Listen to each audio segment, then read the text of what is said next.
কি ব্যাপার মা, এত মুড অফ করে বসে আছিস কেন?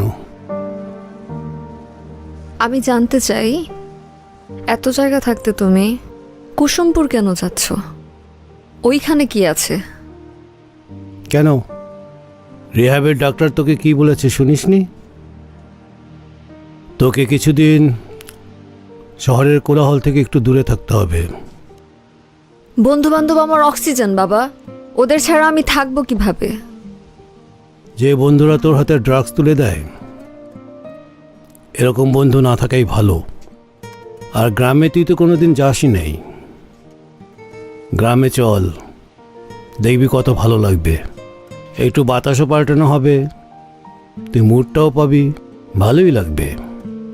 কিন্তু বাবা, ওইখানে আমার সময় কাটবে কি করে? আরে, আমি তো হানিফকে বলে রেখেছি তোর জন্য কিছু না কিছু করতে। নিশ্চয়ই ও কোনো ব্যবস্থা করে রাখবে। আর শোন, এই সময় গ্রাম একেবারে শিল্পীর ছবির মতো দেখতে।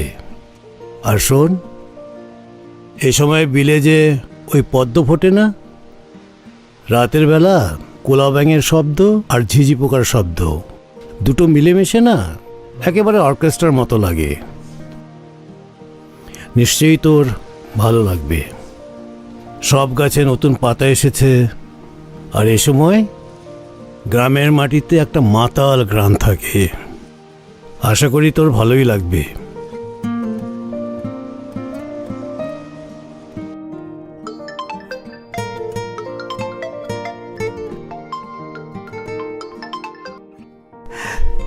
আসসালামু আলাইকুম কাকা। ওয়ালাইকুম আসসালাম। এই, তুমি কি আকবরকে খবর দিয়েছো? জি কাকা। ওকে বিকেলে বলবে আমার সাথে যেন দেখা করে। কাকা আপনি হন কই? আমি পথেই। জি ঠিক আছে, তাহলে আইন সুন্দরভাবে।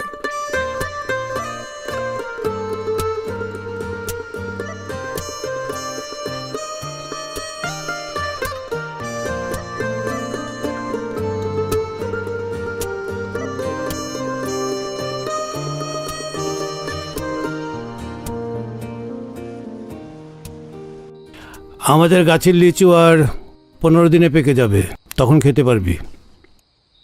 এই যে আরো লই আইছি। এই ফলগুলো খেয়ে দেখ, অনেক টেস্টি, আমাদের বাগানের ফল।